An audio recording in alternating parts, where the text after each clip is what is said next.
صلى الله على محمد صلى الله عليه وسلم صلى الله على محمد صلى الله عليه وسلم الله على محمد صلى الله عليه وسلم.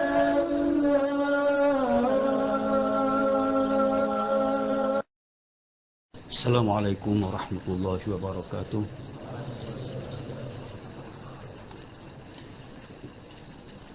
Innal hamdalillah nahmaduhu wa nasta'inuhu wa nastahdihi wa nastaghfiruh wa na'udzu billahi min shururi anfusina wa sayyiati a'malina.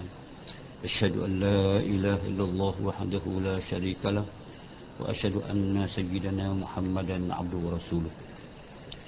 Muslimin muslimat yang dirahmati sekalian,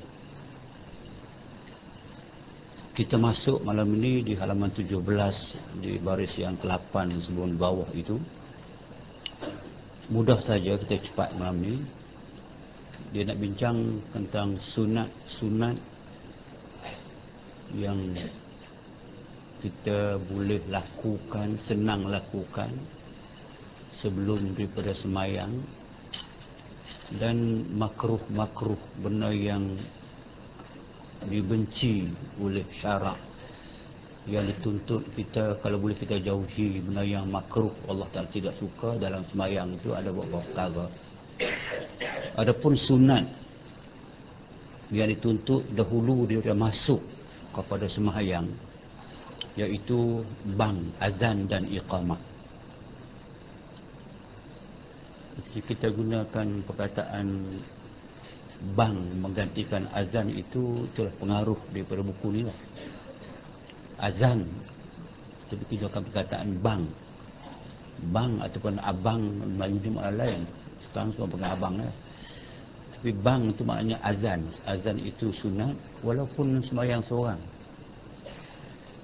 Tapi kita ke sembahyang seorang bukan tak azan, qamat mudah lah. Zaman laju dia nak laju. Tapi azan memang sabit dalam sunnah, dalam hadis yang sahih. Selepas daripada azan itu ada doa azan. Itu sabit. Sabit memang diamalkan seluruh dunia Islam. Adapun lepas iqamat, hadis tidak sabit. Tidak ada sebarang hadis yang menyebut sunat membaca doa yang sama selepas kita dengar iqamat. Tapi bukan tak boleh. Nak buat boleh buat. Sebab dia doa yang ujung kita baca Allahumma rabb hadhihi al-tammah suratul qaimah, itu memang sabit. Itu yang dibaca dalam television dan sebagainya. Lepas azan, kita dengar azan, memang kita baca doa itu sunat. Tapi seorang lagi sekali, doa seperti itu selepas mendengar Bilal iqamah, dia tidak sabit. Tidak sabit dalam sebarang hadis. Dan ulama-ulama pun tidak buat yang arifin lah. Tapi yang biasa orang buat, maka bakat buatlah. Saya tidak buat. Tapi bukan tidak boleh buatlah. Sebab dia doa. Doa itu Allahumma itu doa. Doa ni di mana pun boleh.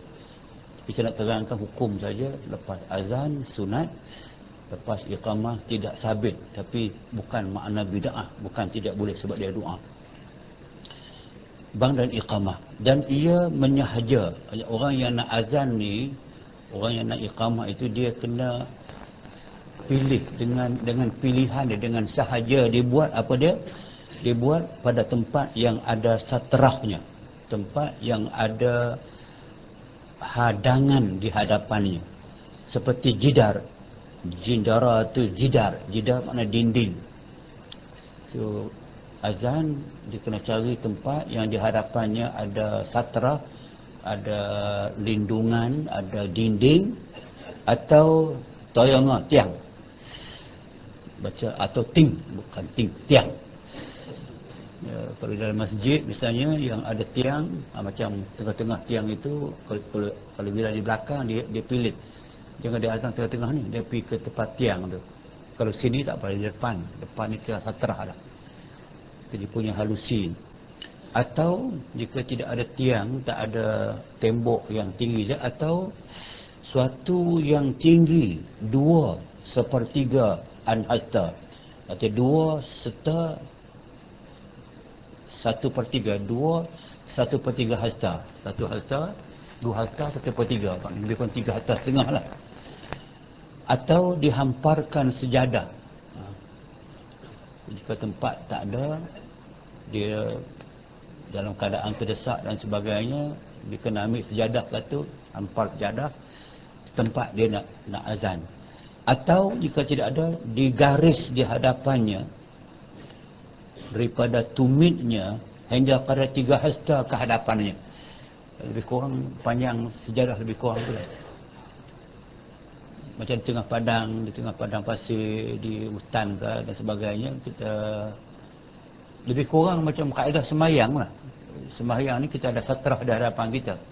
Satrah sempadan atau kita dengan orang nak boleh melintas tu. Satrah. Kalau kita ada sejadah tu dah selesai lah. Itu satrah kita. Kalau tengah-tengah padang tidak ada satrah, kena buat garis di hadapan dia. Dalam 3 hasta ke hadapan garis dia. Ni nak bagi orang jangan lintas. Bagi orang jangan lintas. Dan adalah suatu daripada satrah itu antaranya, dan suatu jangan lebih daripada kadar 3 hasta. Dia kata 2 hasta 1/3 tu. Dia tak sampai 3 hasta. Jika sampai 3 hasta, mungkin hapus dia dah bagi orang yang pendek. So tak nampak apa dah. Dia nak sekerat kalau boleh. Yang kita buat, yang sedia ada, dia macam dinding. Jangan rubuh lah. Takkan nak rubuh pula semayang. Biarlah begitu. Kau tiang biar begitu. Kau nak buat satrahnya jangan lebih 3 hasta. Ya, persoalan fiqh yang seperti ini memanglah kalau orang yang nak persoalkan mana hadis, mana, memanglah ini penghalusan seperti ini dibuat oleh para ulama yang muktabar bagi menjaga kesempurnaan salat dan kesempurnaan azan dan iqamah. Kerana mungkin dia tengok jika tidak ada demikian, orang azan, ada orang yang lintas di hadapannya, orang tak hormat kepada azan dan sebagainya, macam tak ada disiplin. So dia buat lebih kepada disiplin yang nak menyempurnakan salat. Ini bercakap sebelum salat, sebelum pun telah kita buat yang sempurna dah. Jangan dijadikan berhadap pada mukanya. Jika dia buat satra, jangan sampai dia lindungi muka dia. Itu saya katakan bahawa jangan lebih 2 hasta suku tadi tu. Jangan sampai ke hadapan, jangan sampai ke atas. Jadikan berhadap pada mukanya sesuatu itu, tetapi dijadikan sebelah kanannya atau kirinya.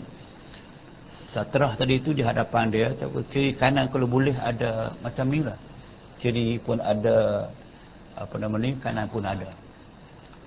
Sama juga dia nak menjaga keselesaan orang yang azan, tidak diganggu, tidak ada orang yang pergi melintas di hadapannya, mungkin mengganggu konsentrasinya azan. Itu dia yang dimaksudkan. Itu saja sunat yang diambil kira sebelum kita salat. Sunat. So, azan sunat, iqamah pun sunat. Semayang seorang pun kalau boleh azan, 2 orang memang boleh azan. Kalau seorang, sekurang-kurangnya kita iqamah. Sah semayang dengan tak azan, tak iqamah pun, bangkit Allah Akbar jadilah tu. Tapi itu kesempurnaan salat. Selesai. Dan yang makruhnya, ada perkara yang dibenci, syarak benci. Makruh ni kena tinggal lah. Tapi bukan tak berarti dia boleh buat. Macam kita cakap pasal belacan, wudu.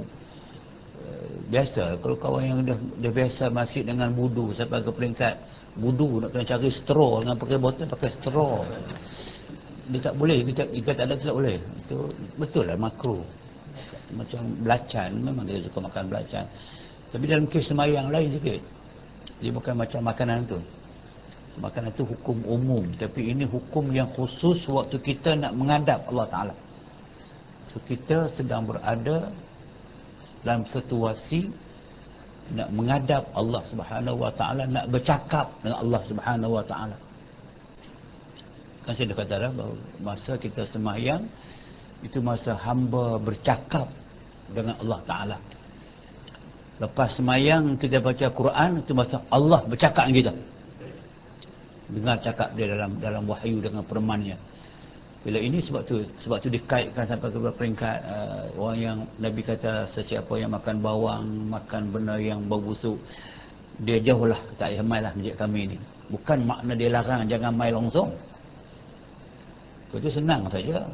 Hari Jumaat makan bawang, Nabi kata jangan pergi masjid. Kau tak pergi? Bawang bukan haram. Makan petai, makan jering. Dah. Dia nak khabar kata masa kita nak menghadap Allah di masjid itu, kita kalau manusia pun, kalau kawan kita yang tak biar cakap buat apa yang jauh-jauh, bau durian tu, setengah orang tak boleh bau durian. Tak boleh. Ada kawan saya sampai jika makan durian, bini dia kata tidur di luar. Sampai tahu tu. Maknanya kawan kita pun, isteri kita, saya tak lah, kerja tak apa, belakang makan apa pun. Kalau isteri kita pun tak selesa, kalau kawan tak selesa, ni di masjid, orang sebelah nak sembahyang tak selesa. Inilah datang hadis Nabi yang bermaksud sesungguhnya malaikat akan merasa tidak selesa apa yang tidak diselesakan oleh anak Adam. Itu malaikat nak hadir juga, memberi rahmat orang yang sembahyang di masjid. Kalau berlaku perkara yang makruh dan sebagainya, so menjauhkan malaikat.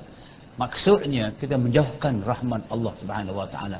Okey, kerana itu maka dalam kes sembahyang ni kalau boleh kita elakkan, kita jauhkan, tinggalkan yang makruh adalah lebih baik kerana kita nak menghadap, nak bercakap dengan Allah Subhanahu Wa Taala. Yang makruh bersembahyang itu amat banyak. Digunakan amat banyak tu. Setengah daripadanya setengah bukan half ni, setengah daripadanya tu kan.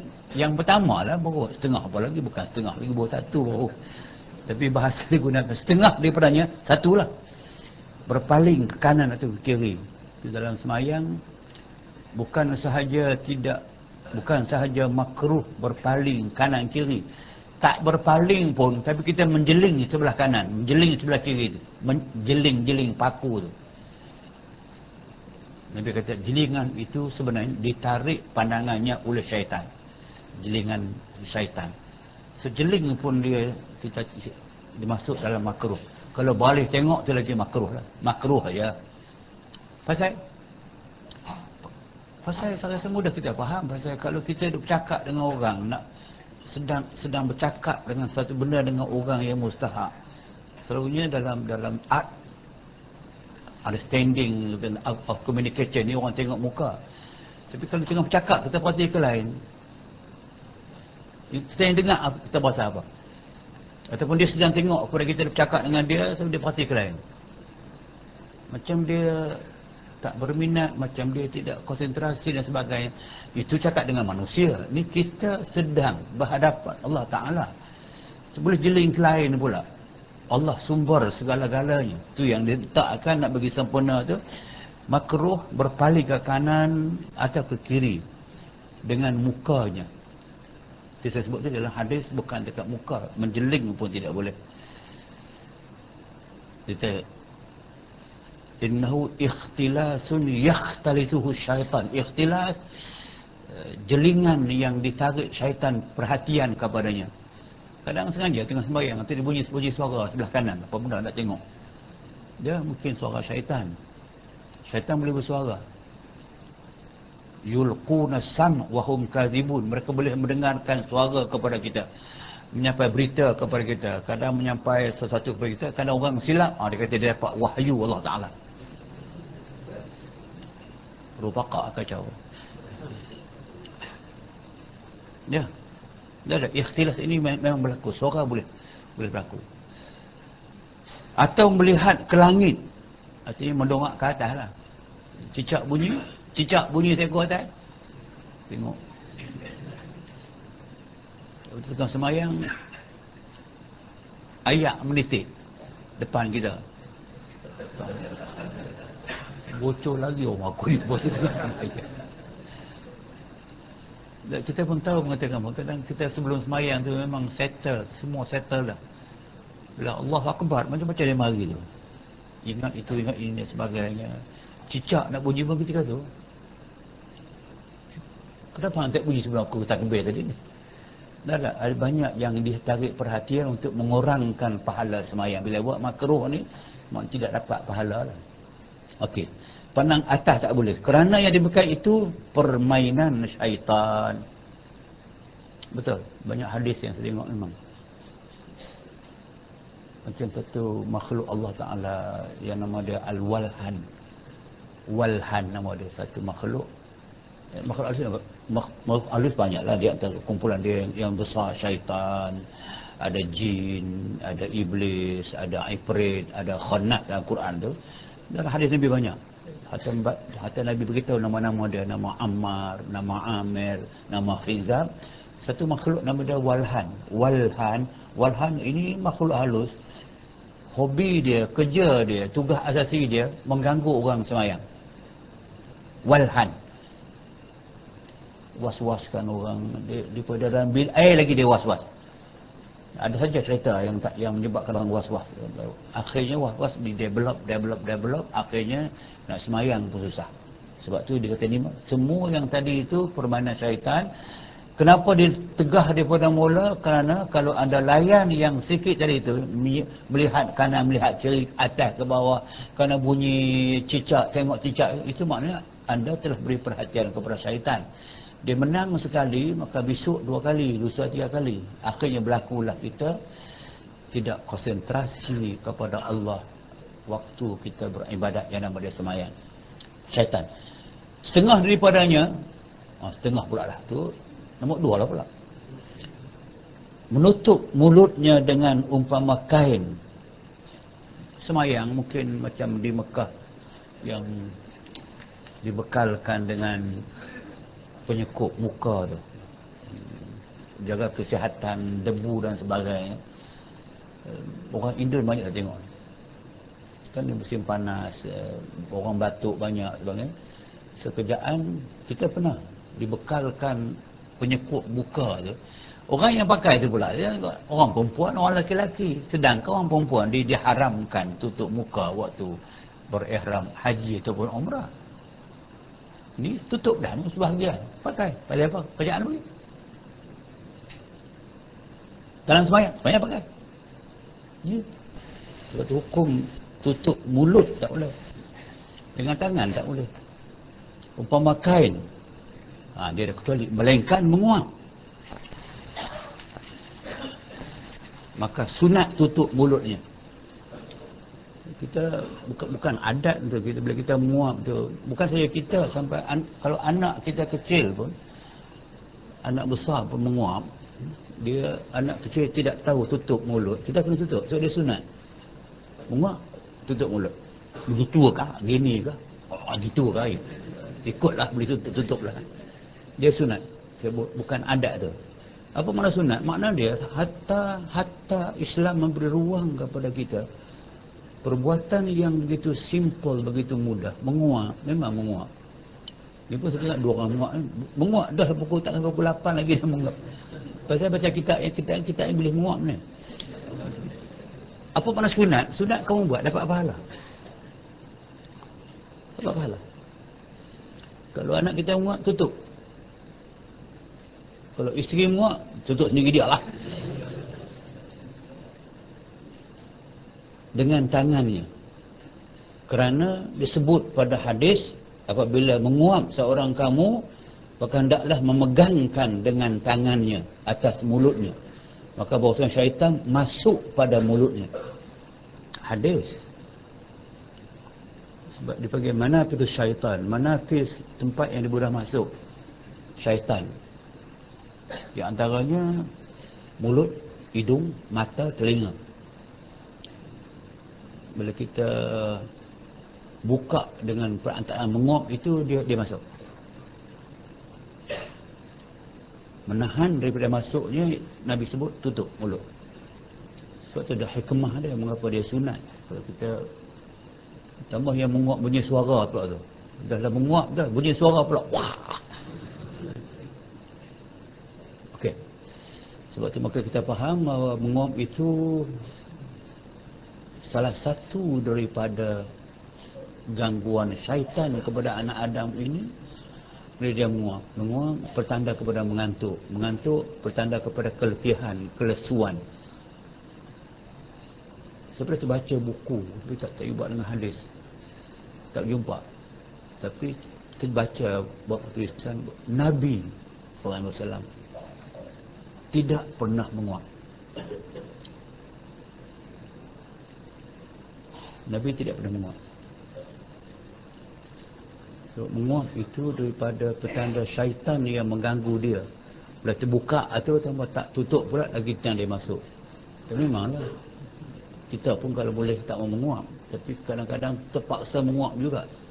Ini dia katakan, hadis Nabi mengatakan tutup mulut, bahawa syaitan masuk pada mulutnya. Setengah daripadanya, yang baru pula, mesikapkan rambutnya, menyingkapkan rambutnya atau kainnya. Bagi maksud, kalau yang bersemayang tidak pakai songkok kan setengah rambut dia tu biar sebab ke bawah. Nature orang Arab dulu ataupun dah menjadi kebiasaan orang Arab zaman Nabi itu rambut panjang. Tak apa yang terurus, ada yang lepas ke depan. Lepas ke depan ni dia boleh biar begitu, tapi makruh dia biar begitu, dia nak kena singkap, nak kena buang bagi sebab tu orang pakai. Nabi dia tak pernah terbuka begitu menakan waktu dia haji dan umrah. Itu biasa ni dia tutup. Dia ada seban, dia ada songkok. Jika yang tidak ada songkok, tidak apa semua, dia kena jagalah, uruslah supaya jangan tidak terurus. Kainnya, ada yang kain pakai labuh dan semayang kena singkatkan. Bermaksud singkatkan jangan sampai orang kawan terpijak lah. Tapi ini pun ada isu. Ada hadis Nabi yang melarang. Dia kata ma asfala anil ka'bain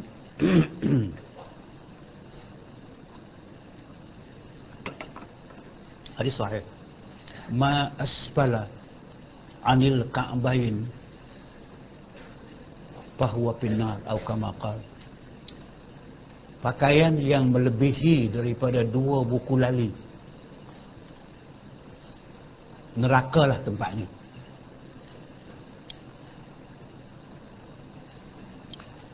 Bila keluar hadis ini, orang tahu bahawasanya yang paling labuh, yang lebih daripada 2 buku lali zaman Nabi itu ialah Umar. Dia kena dah watak Umar, dia dah biasa gitu dah. Dia baju dia labuh, meleret. Bila sampai hadis ini kepada Umar tergesa-gesa terus pergi mencari Nabi. Betulkah ada hadis, adakah begini telah sebut pakaian yang lebih daripada 2 buku lali ini nerakalah tempatnya? Nabi kata betul. Aku kata betul. Umar menangis, minta ampun. Nabi gelak, Nabi kata, bukan kamu wahai Umar, kamu lebih baju sungguh, tapi lasta minal khuyala. Situ yang kena faham hadis tu. Bukan semata-mata kerana lebih sahaja maka masuk neraka, maka mesti singkat sampai kepada, sengaja singkat sampai ke tengah betis. Tak. Bila Umar menangis, kata, bukan kamu wahai Umar, yang aku maksud hadis itu bahawa bukan makna orang kita yang pakai baju labuh lebih daripada buku lali itu masuk neraka itu. Aku maksudkan lasta minal khuyala, kamu bukan pakai untuk bermegah-megah, bukan pakai untuk menunjuk-nunjuk. Tak apa.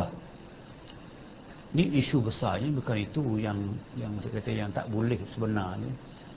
Yang ada jenis baju yang orang pakai, ekor baju kena 6 orang pegang. Ujung baju tu 6 orang nak kena pegang baju dia pula buat kerja. Pertama belanja mahal, keduanya adalah simbol kepada khuyala. Biasa dah lihat balik pun zaman Rom dulu. Masa Queen Elizabeth masuk di majlis pengedapan, tengok baju dan sebagainya yang melambangkan kepada khuyala. Khuyala ni maksudnya adalah untuk bermegah-megah dan menunjuk-nunjuk. Itu yang tak boleh. Memang Nabi betul sebut betul. Masuk neraka, memang puak kafir masuk neraka. Pakai ini bukan orang Islam. Tapi yang pentingnya ada moral ajarannya bahawa tidak boleh digunakan pakaian untuk menunjuk-nunjuk, bermegah-megah ataupun untuk bertakabur kepada orang. Umar pakai bukan itu, maka dia boleh pakai, tak masalah. Ini sampai sini pun, sampai dalam semayang pun dikaitkan, itu makruh saja, bukan wajib. Kalau lebih daripada ukulali itu dia haram, dia wajib dipotong, wajib diangkat. Tapi tak, masuk dalam makruh saja kainnya, kerana ditegah pada hadis. Sebut tadi ada hadis ditegah tu, bagi maksud tadi khuyala tu, bukan kita. Lebih 2 bawah buku lali, saya rasa baju saya kesemut bawah buku lali, baju jubah saya tak sampai ke tanah lah. Tapi bukan maksud kita faham itu, bukan boleh. Jangan terlampau panjang sangat waktu dalam semayang, takut timbulkan khuyala tu. Dan dimaafkan kepada perempuan tak apa, sebab memang perempuan kaya labuh. Kalau singkat nampak kaki pula, kaki perempuan ada aurat. Kalau dalam semayang terbuka kaki, terbuka aurat. Sedangkan syarat sah semayang itu tutup aurat. Bila terbuka aurat, maknanya tidak sah semayang kerana tidak tutup aurat. Berapa ramai, saya sebutnya kali dah, berapa ramai orang yang tengok, orang Arab, orang India, orang Indonesia yang pergi semayang Masjid Nabawi, Masjid Mekah tu, memang dia tak pakai telkom. Tengkok dia nampak, tangan nampak, kaki memang nampak. Ini saya kata bukan khilaf ulama. Tutup aurat itu benda yang diijma' ulama ke semua. Bukan ada mazhab yang membolehkan kita buka. Itu dikatakan bahawa tak boleh. Perempuan boleh panjang kaki dia, baju dia, memang dia untuk tutup kaki dia. Dimaaf kepada perempuan. Tiada mengapa ia sembahyang dengan sanggulnya atau dengan jalinan rambutnya. Itu tak apa. Tadi ni balik kepada rujuk kepada masalah yang rambut panjang tadi itu, ataupun tidak rambut panjang dengan kain panjang sebagainya itu, maka perempuan dikecualikan. Kerana susah untuk menjaga, kadang-kadang tu tak apalah, dengan tidak kemas atau tidak mengapa, asalkan dia ada ditutup tu dah. Dalam kain ditutup tak apa. Kerana kesukaran atas membukakan sanggulnya, dan setengah daripadanya yang baru pula makruh ia berludah di tengah semayang. Kita tak nampak sangat ni dalam kehidupan kita semua, dalam surau, dalam masjid, siapa nak ludah. Tapi perangai yang suruh makan pinang ludah ni, dia tak kira dalam masjid pun dia ludah. Orang Arab dulu memang berlaku, dia ludah dalam masjid. Bukan ludah dalam masjid saja zaman Nabi tu. Dakhal A'rabiyyu masjid Rasulullah SAW, fabala fi. Seorang laki-laki Islam masuk Masjid Nabawi, dia pergi kencing tengah-tengah masjid. Fabala fi. Bila dia kencing dalam masjid, sahabat nak pakai main hentam ni, buat mak rampik ni, hentam dia. Nabi bangun pergi sagang mereka. Jangan. Dia kata, unta yang liar terputus daripada kamu, semakin kamu gempak dia, kamu kasar dengan dia, semakin dia lari. Macam Arab ni, kalau kamu pukul dia, kamu terjang dan sebagainya, dia akan lari daripada Islam, daripada kamu. Nabi pergi ajar kat dia, pegang dia, pujuk dia. Lain kali nak buang air boleh, tapi di luar masjid, basuh, ambil sembahyang, basuh. Jadi dengan pujuk Nabi itu, dia malu dan sebagainya, dia minta maaf. Dia tak tahu. Itu guna saya kata. Kalau kencing pun dia boleh buat, ludah ni apa aja. Lagipun kena faham zaman hadis ini keluar, zaman Nabi dulu, masjid Nabi tu atas apa nama ni, pasir je.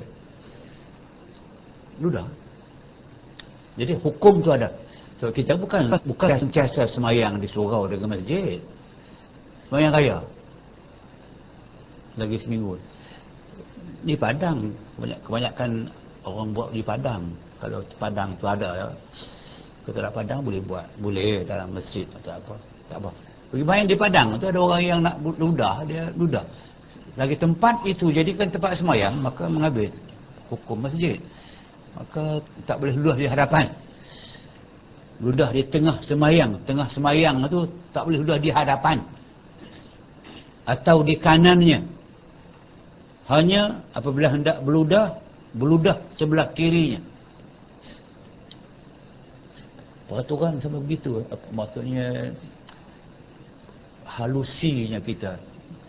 Kalau dekat itu saja kita baca, kita sangat itu je lah. Tapi tak tahu hikmah. Hikmah kita ialah dalam hadis lain Nabi menyebut,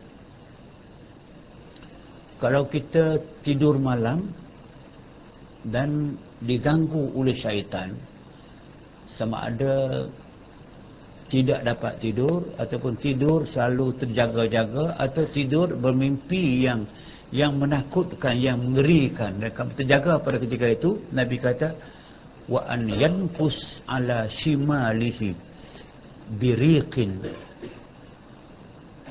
hendaklah dia tiup sebelah kiri dia dengan sedikit riq air liuk, macam sembuk lah gitu, keluar sikit air liuk. Kalau segi dia tidur sebelah kiri, nasib lah. Tapi pengajaran pentingnya bahawa kita tiup beludah kecil ataupun riq, keluarkan sedikit air sebelah kiri. Pasal syaitan yang mengganggu itu dia ada di kiri kamu. Sama ini.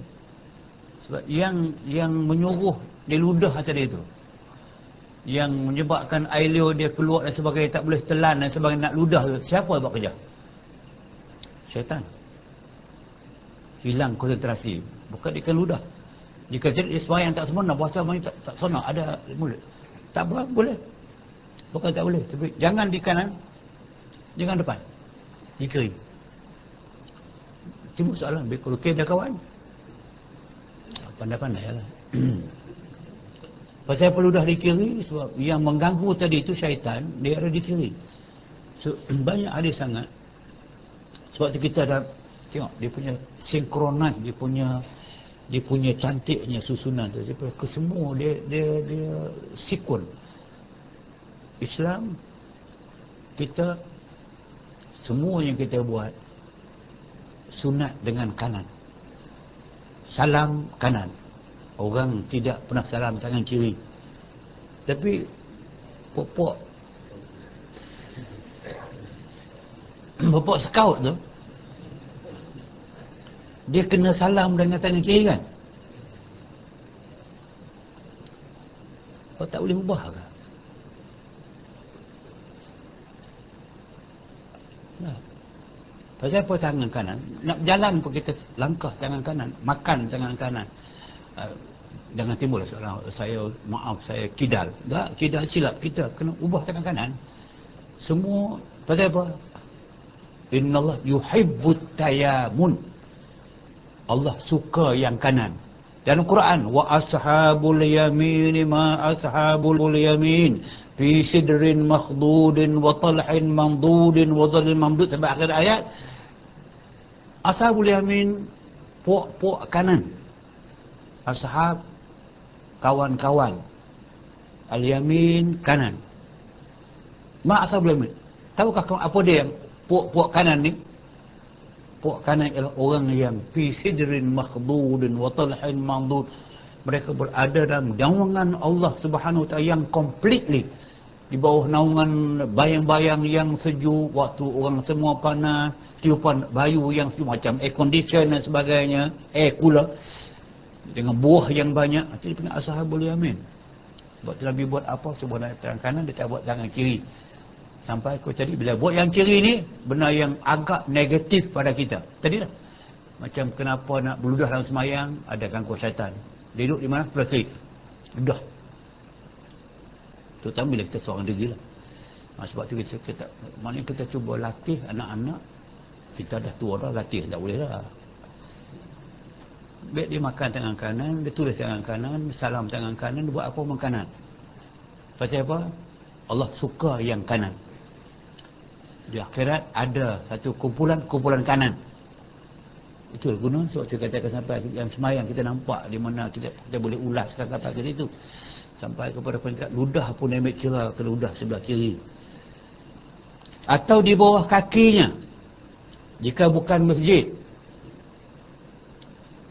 Ya, sebab logically jadi kanan kawan, kiri kawan, ludah kiri kena kawan.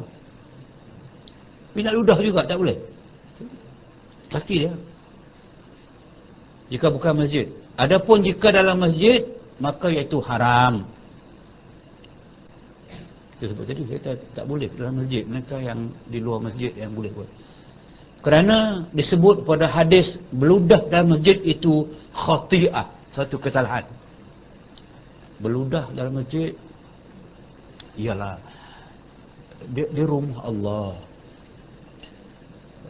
Cuba kita bayang tengok kalau rumah kita pun datang pelawat rumah kita ludah atas kapet kita.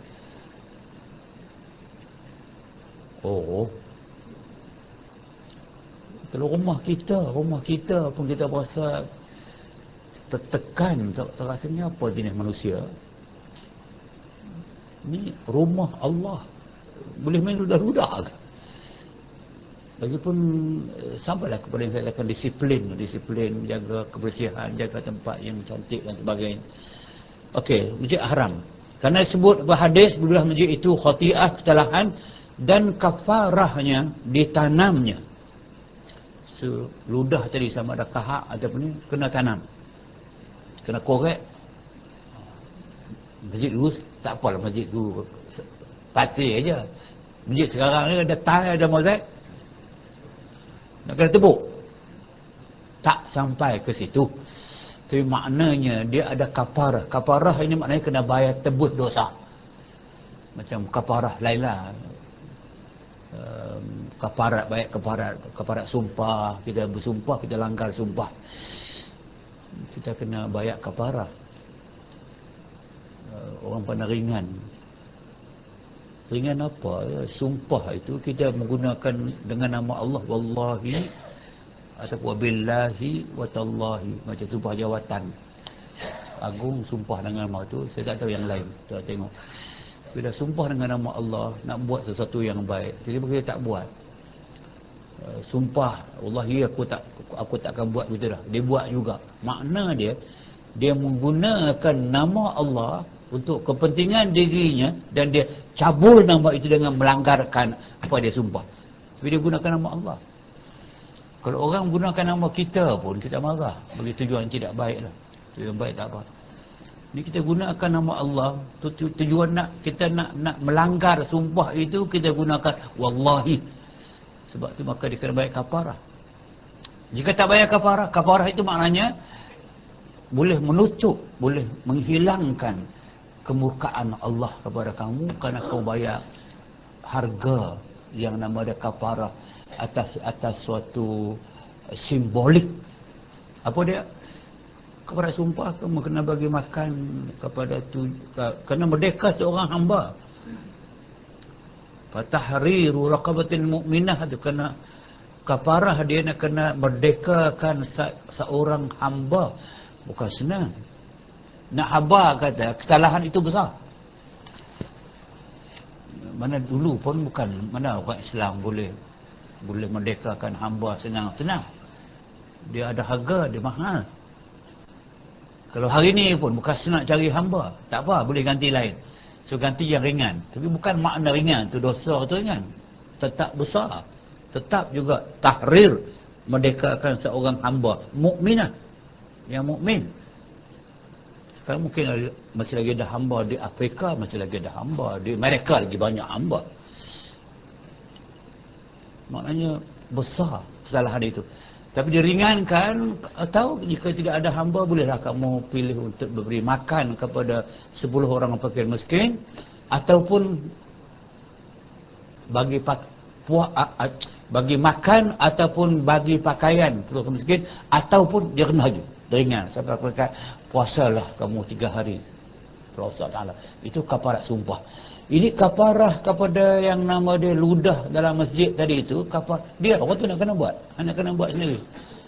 Kena tanam. Maksudnya kuat lubang, ludah tadi tu dia kena kumpul balik, masuk dalam tu ditanamkan.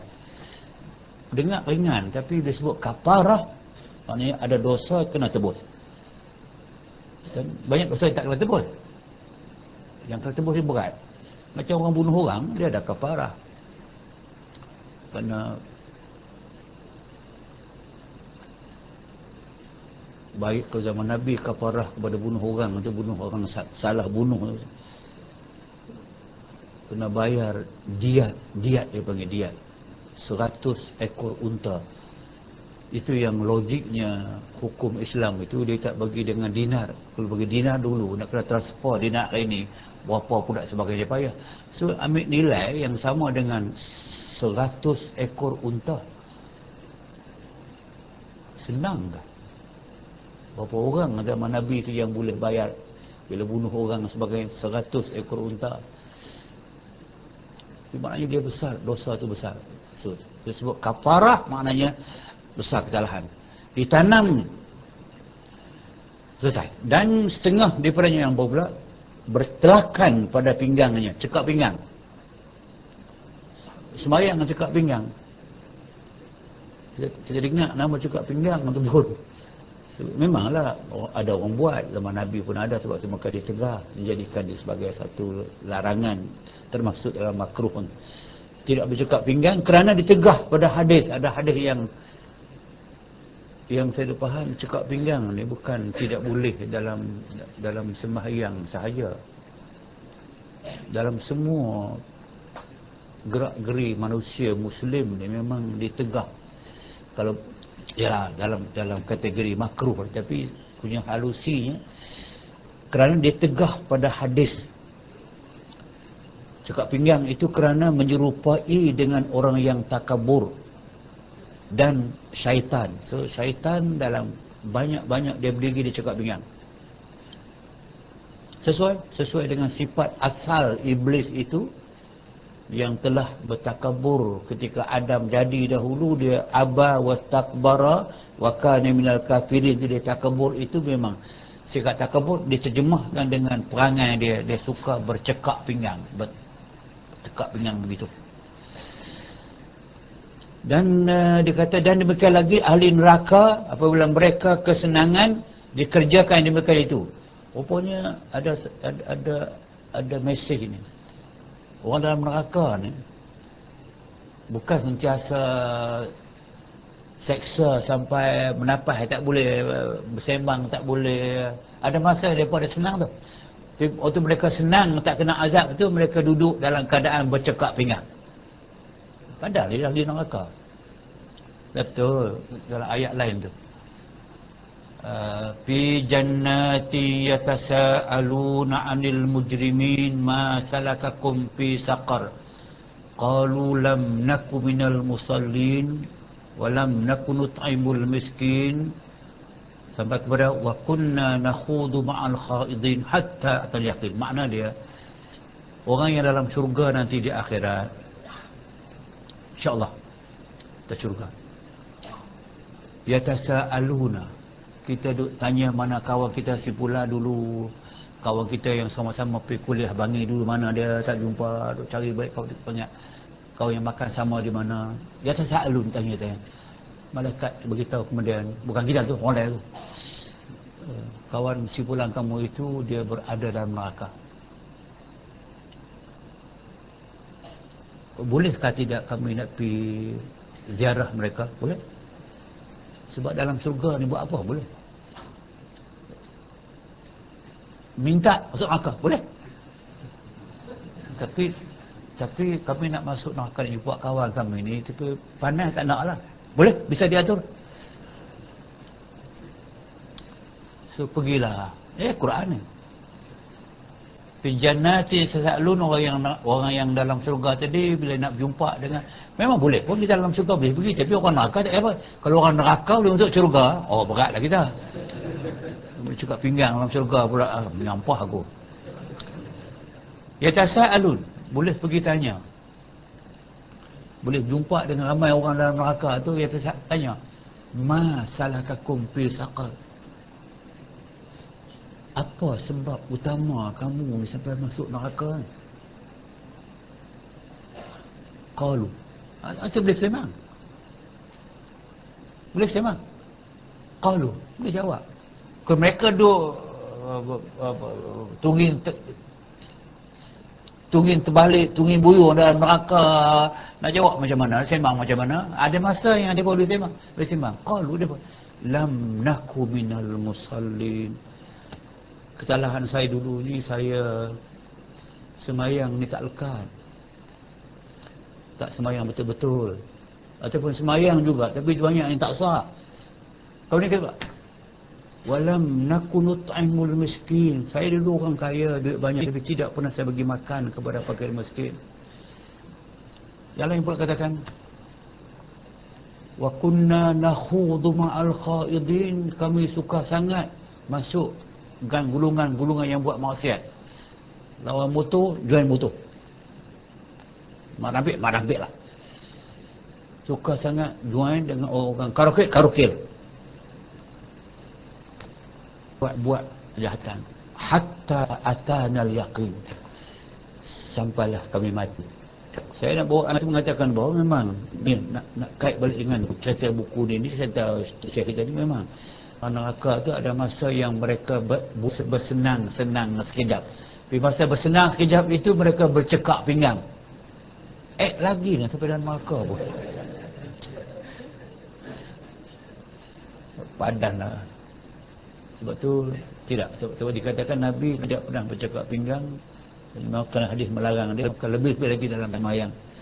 Kerana perbuatan itu di antara perbuatan syaitan, di antara perbuatan orang yang neraka waktu mereka bersenang-senangan. Dan setengah daripada yang bau pula merendahkan kepalanya daripada belakangnya pada rokok. Yang ni nak kena ambil perhatian. Saya tak banyak yang dalam masjid surau dan sebagainya semayang tu, dia bila kita rokok tu, kepala ni dia lebih rendah daripada belakang. Dia jangan rendah sangat, jangan tinggi sangat. Kalau ada tinggi sangat, dia nampak macam nak orang berak gitu. Rendah sangat, dia begitu. Kalau rendah begitu, so dia lebih rendah daripada belakang dia. Itu yang makruh tu. So kena jaga bagi dia kira betul dengan tulang belakang, yang kepala tu betul. So atas pun tidak boleh, bawah pun tidak boleh. Itu yang dimaksudkan, jangan tinggikan. Daripada ini setengah merendahkan kepalanya daripada belakangnya pada rokok. Dan setengah daripadanya yang baru pula nombor apa ni, sembahyang serta berkehendak berhadas. Sama ada ia hendak buang air kecil atau besar atau angin. Angin tu kentut dah senang ceritanya. Maknanya makruh. Kalau kita memang terasa nak buang air kecil ataupun air besar atau nak terkentut, makruh kita semayang. Tu dia kata apa? Dia akan selesai dulu. Maka sunat ia selesaikan daripadanya. Selesaikan maknanya pergi pangsai dululah. Malaikat ada actually. Kemudian ia sembahyang selama belum picit dia sempit. Sebelum sempit waktunya hendak dia sembahyang sertanya. Kalau dia pun balik daripada jam trafik Kuala Lumpur petang, balik pagi semua bekerja sembahyang asar sampai ke rumah waktu tinggal lagi dah hampir nak habis asar sebagainya, lepas tu nak terberak pula, pergi berak dulu, habis asar tu. Sah dah. Berak pula genetik keras kot tu. Pada ketika itu nak terberak pun dia kena semayang juga dalam keadaan nak berhadas besar. Maksudnya hadas besar pula. Nak berhadas maknanya nak buang air besar, air kecil. Kalau waktu lapang, waktu panjang, waktu selesa, kena pergi buang air dulu. Selesai ke semua baru semayang. Kalau waktu sempit sangat, semayanglah dalam keadaan itu pun kerana makruh sahaja. Sedangkan jika dijaga, jika tak dibuat demikian, waktu mungkin akan luput. Bila keadaan luput, maka boleh semayang. Tidak makruh pada ketika itu. Kerana dia berharga antara makruh dengan wajib. Nak buat yang makruh, nak tinggal yang makruh, wajib habis. Dah. Buat yang wajib walaupun dia makruh, kerana itulah yang dikehendaki dengan waktu yang sempit. Ini berlaku selalu. Tak apalah macam kita sekarang ni, sekarang kita lepas maghrib tadi. Yang tahan wuduk tak apalah, yang tak tahan tu berapa kali duduk merah muka-muka, tahan kentut. Lepas niat semayang bukan senang nak niat semayang pula. Tambah di masjid haram tu. Ya Allah. Tak apalah. Tapi hukum kita faham lah, hukum dia makruh. Kalau boleh jangan buat, kalau tak boleh terpaksa kena buat, tak apalah. Itu maksud dia. Hendaklah sembahyang katanya. Dan demikian lagi makruh sembahyang di hadapan makanan atau minuman yang ingin ia kepadanya. Buka derian dah. Tu sayang ya sembahyang, tak apalah aku sembahyang dulu lah. Derian. Buka dah. Pergi sembahyang. Tengah-tengah sembahyang pula kawan main. Habislah. Itu yang makruh. Sebab tu dia kadang-kadang masalah pengalaman satu yang kedua memang betul. Memang semua ni dia tidak membantu. Syaratnya lah, syaratnya juga masih waktu masih panjang. Macam kalau maghrib waktu dia pendek. Kalau kita balik pun dah maghrib dah pertengahan dah. Lepas tu isteri hidang nasi dah. Ustaz kata jika siap makanan, makan dulu baru semayang. Elok lah. Habis makan, waktu pun habis lah. Tengok waktu lah. Kalau waktu lapang tu memang kalau siap makanan. Ada kaedah sebenarnya. Dikatakan hadis, saya katakan tak. Dia kaedah. Dia kata, idza hadaral isya'u wal asya'u quddimal asya'u. Dikatakan hadis. Tapi saya ambil pengajaran saja makna. Apabila hadir kepada kamu dua perkara, waktu semayang pun masuk, waktu isya pun masuk, makanan malam pun dihidang, apa nak buat? Quddimal asya'u, didahulukan makan malam. Asya, makan malam, dinner. Isya, waktu isya. Idza hadara al-isya'u wal asya'u, hadara disedia dah, masuk dah, waktu masuk dah, isya masuk dah, makanan pun telah sedia dah, quddimal asya'u, didahulukan makan malam. Ya. So, nak mengelak dah makan selesai ke semua dah. Masalah pula makan kenyang sangat pula dah. Nak tunggu bagi. Tak apalah waktu dia panjang. Yang penting sudah faham hukum. Maka tu dia katakan jika dah sedia makanan maka makan dulu. Kerana disebut pada hadis tiada sembahyang, artinya tiada kamil, tiada sempurna sembahyang di hadapan makanan. Ini ada hadis. Tidak sempurna la salata liman qadama amam ta'am tu, tidak sempurna sembahyang orang yang disidangkan makanan di hadapannya. Kita terima tentang rasionaliti itu, rasionalnya kalau tadilah, kalau kita dah sedia makanan, lepas tu kita semayang pula, kemudian imam baca lama pula, Allah sejuk dah, sup kambing tu lama-lama dia sejuk tak nak makan, tengah sembahyang teringat yang tu, kuranglah pahala sikit. Tengah sembahyang pula bau tadi yang kata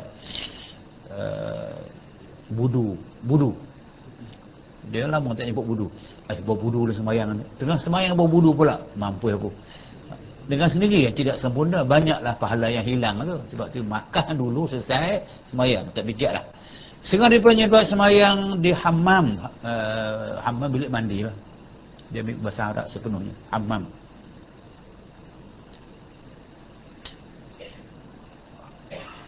Hammam dia bilik mandi. Hammam burung apa nama ni, burung orang belah di rumah tu, merpati. Hammam bilik mandi, hammam merpati. Jadi makruh sembahyang di bilik air walaupun bilik air kita itu lebih bersih daripada tempat tidur kita. Macam orang dalam bilik air yang ada kapet dalam itu yang bersih, sebersih-bersihnya. Tapi nama bilik air sahaja bukan soal tidak bersih. Memang sekarang ni bilik air bersih. Najis yang ada dalam tu dia katalah flush, dia pergi dah. Tak ada dah. Bukan itu. Itu satu di antara tak bersih. Yang keduanya, sebab hammam ini tempat yang diberi Allah Ta'ala kepada syaitan untuk menjadi rumah mereka. Tempat yang mereka jadi rumah mereka ialah hammam, bilik-bilik mandi. Sebab itu maka makruh sembahyang di hammam. Dan pada tempat jurang bukit, maknanya bukit yang curam begitu, nak pergi sembahyang tempat curam tu, apa kono sembahyang situ kan bergolek ke bawah pula, menyusahkan Eden aja. Maksudnya bukan dereng saja, tempat yang tidak selesa. Saya teringat 4 minggu sudah saya pergi hutan Pahang Buburu. Kita sembahyang jamaah. Di tempat saya sembahyang kebetulan ada lubang, dia duduk tak betul. Sujud pula ada batu. Tani pun batu. Tapi tak boleh angkat. Gagah tolak sikit itu. Batu juga. Rupanya bukan batu. Pokok hutan tu dia tembang gitu, dia jadi inilah. Dia makruh ni. Sebab dia kena pasti dulu tempat tu sesuai dan sebagainya. Satu lagi macam kita faham juga. Ni banyak ni dia punya rintitan. Macam kita tak apalah ni kita sembahyang atas kapet kan. Cuba bayang tengok yang sembahyang di atas bare cement ataupun di atas marmar kan, bagi kaki yang bila duduk tu cukup sakit tu, pijak bila duduk iftirah tu, tawarruk tak apa, kaki di bawah duduk tahiyat awal, duduk baca dua antara 2 sujud tu kan, duduk tu sakit betul. Sampai dia tengah sembahyang sakit, mana konsentrasi. Tu dia kata kena pasti. Sebab tu kalau boleh, ini masjid-masjid di Thailand ni, saya tengok kebanyakan di Thailand dengan di Indonesia banyak digunakan simen biasa ataupun digunakan marmar ataupun tile yang tidak ada kapet. Depa tak buat kaki depa tu dah confirm dah. Dia kulit kaki pun 2 inci tu. Kita ni yang pakai kasut sebagainya, bila duduk sakit. Nak duduk atas tumit saja tak boleh, sebab itu duduk syaitan. Duduk atas tumit tak boleh, memang dia tegak. Jangan duduk atas tumit. Semesti kaki satu nak kena lipat. Inilah yang saya ambil sini. Sepatutnya tempat-tempat sembahyang jangan dipilih tempat yang bermasalah. Contoh dia di lereng bukit, tak selesa duduk begitu. Cari tempat lain lah yang lebih selesa. Sama juga kalau tak selesa, sembahyang di atas batu. Tapi kalau semua tak ada tempat lain yang sesuai lah, memang boleh sembahyang situ pun. Cuma makruh sahaja. Okey. Dan tengah jalan, sembahyang tengah jalan. Cuba bayang tengok tengah jalan, kereta duduk main depan.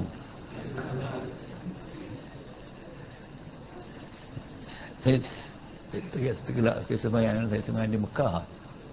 Kita mau sebut nama kawan kita ada.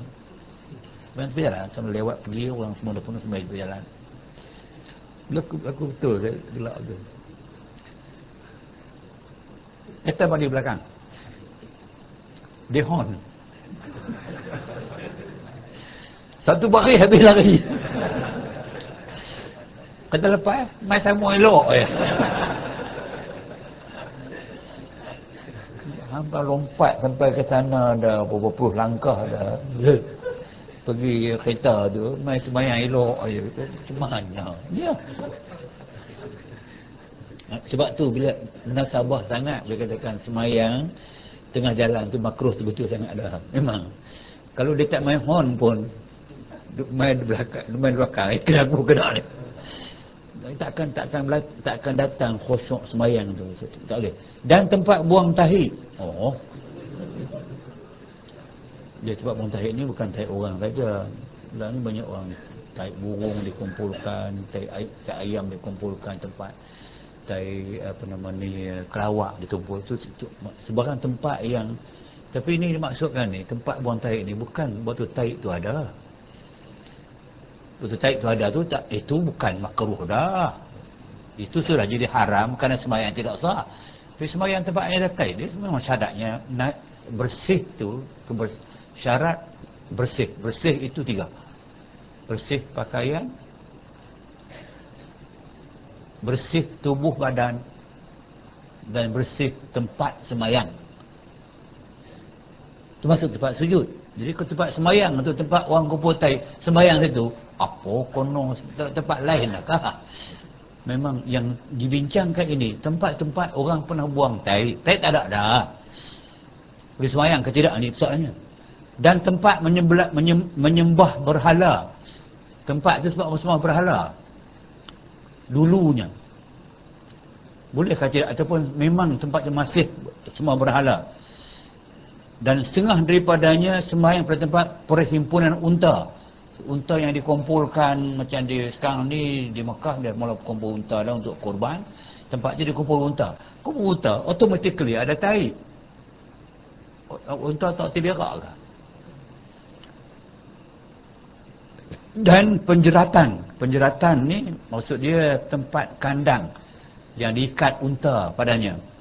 Penjeratan unta sama ada dibongkarnya tu sama ada tempat yang menjadi tempat tadi itu tempat sama ada berhala tadi, sama ada tempat taik tadi, sama ada kandang tadi ataupun tempat dia kumpul tadi, sama ada dibongkarnya, dibuang dah atau tiada.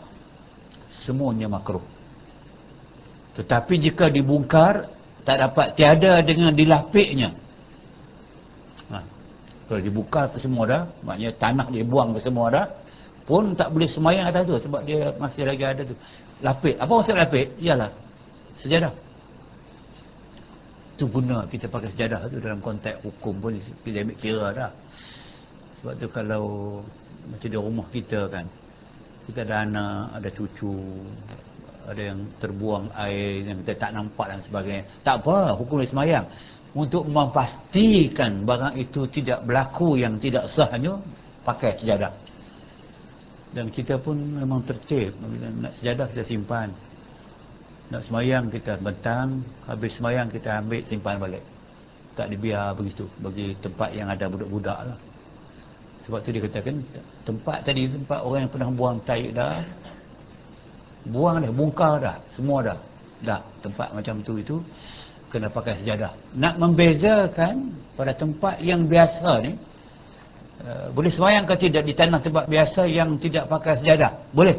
Pasal wa ju'ilat liyal ardu masjidan wa tahura. Nabi kata Allah jadikan kepada aku dan umat aku bumi itu masjidan, tempat sujud. Wa tahura, dia tahur, dia bersih. Maksudnya boleh sembahyang atas tanah biasa dengan tidak payah pakai sejadah. Kalau sejadah ada baik, tapi boleh sembahyang dah. Tapi lain dengan tempat tadi, lain dengan tempat yang dikatakan tempat unta tadi, tempat kumpul tai ayam tadi, tempat kita kumpulkan. Ya, saya tahu lah ni sebab saya ada lembu yang saya belah banyak, ada kambing, memang ada ayam, dan tempat tu memang tempat yang pernah kita tahu kita kumpul. Sebab tu hukumnya cakap sikit, dalam mazhab Syafi'i dia tidak boleh jual tahi. Tak lembu tak boleh jual. Hanafi boleh. Tapi Hanafi boleh pun dia cantik. Dia kata jangan jual tahi, jual baja.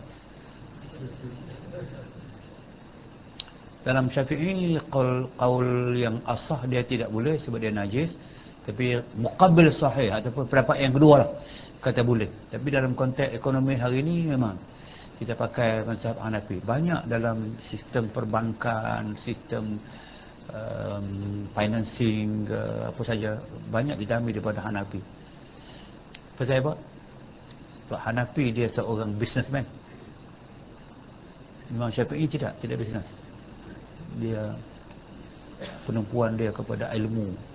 Ada sikit sebanyak dia jual untuk sekadar sara hidup, tapi Hanafi tak, dia memang berjual betul. Sebab tu banyak hukum fiqh ni kita ambil daripada Hanafi. Malah dalam perbankan banyak kita ambil yang semua mazhab, asalkan ada ruang kita bagilah. Boleh, buku tak ada masalah. Banyak sama juga macam kalau biasa jual banyak, kita ada banyak baja nak dijual, orang nak pakai tu, kita jual baja. Baja boleh. Taik tak boleh. Dia bukan pure tu, dia dah bercampur dengan tanah. Boleh.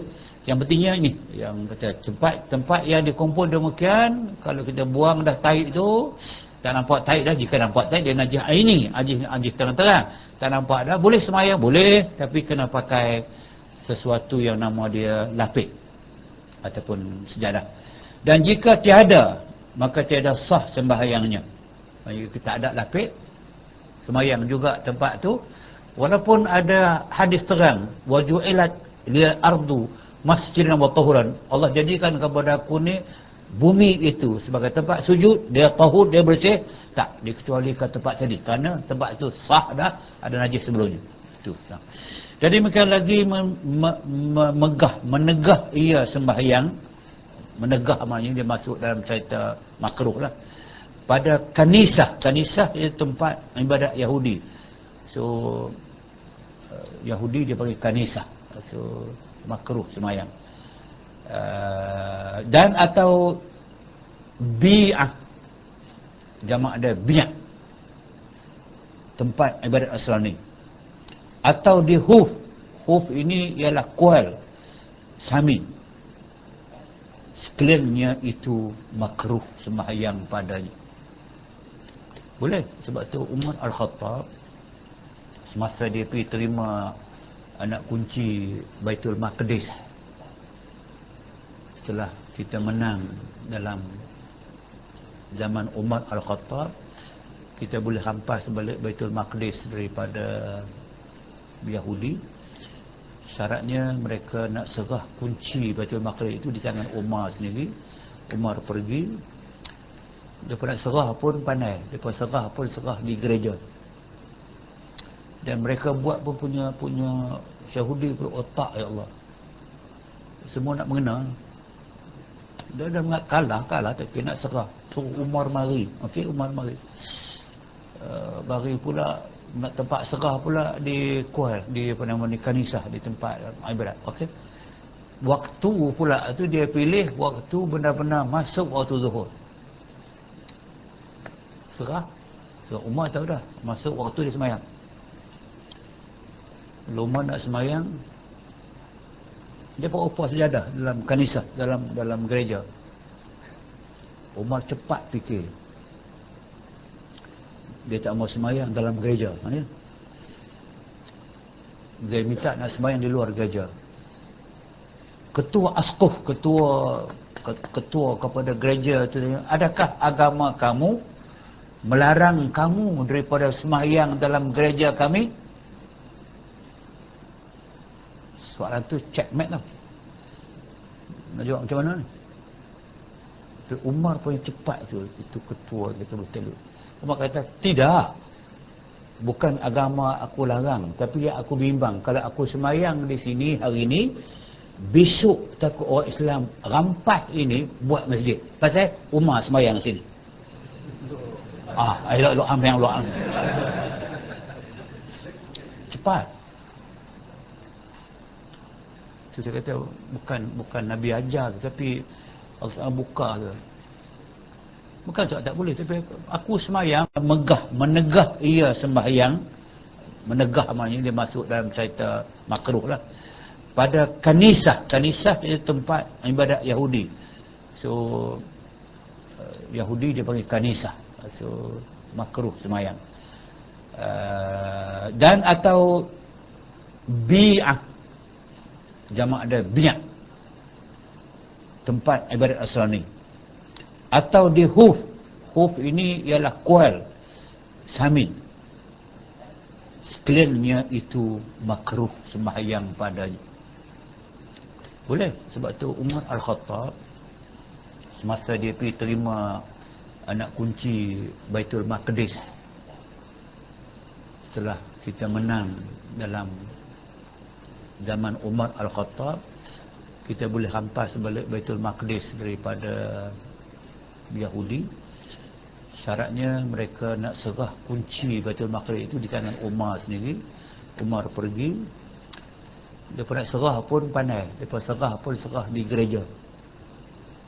Dan mereka buat pun punya Yahudi pun otak, ya Allah, semua nak mengenal. Dia dah mengat kalah tapi nak serah. So Umar mari, okey, Umar mari. Bagi pula nak tempat serah pula di kuil, di apa nama, di kanisah, di tempat ibadat. Okey. Waktu pula tu dia pilih waktu benar-benar masuk waktu zuhur. Serah.